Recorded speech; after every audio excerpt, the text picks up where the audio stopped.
Wow.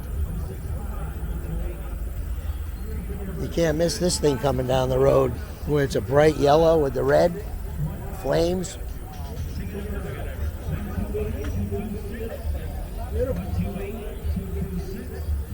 It's a 48, 1948. Oh, right here. It's got the information on it right there. Whoa! It's got a 350 in it.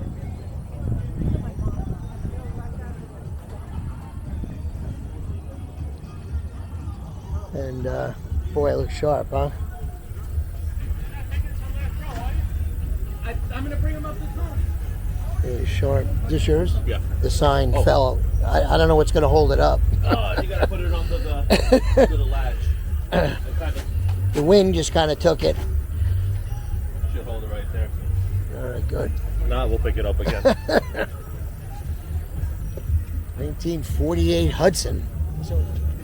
But completely custom. Look at this. Look at the dash. Wow. Custom interior completely. Beautiful.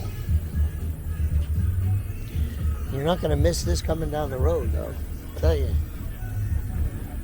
Look at that. A trunk in there. Oh, really? Get it from the driver's side here. Definitely a sharp custom. If you're gonna go custom, why not go all the way, right? 1948. I keep calling it I can't 46. It's a 48 Hudson.